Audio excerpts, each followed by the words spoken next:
अज्ञाननाशाय विज्ञानपूर्णाय सुज्ञानदात्रे नमस्ते गुरो।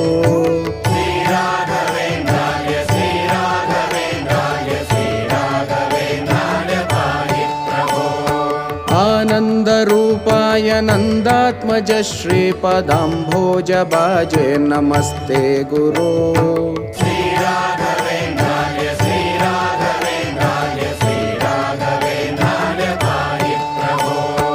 इष्टप्रदानेन कष्टप्रहाणेन शिष्टस्तुत श्रीपदाम्भोजभो।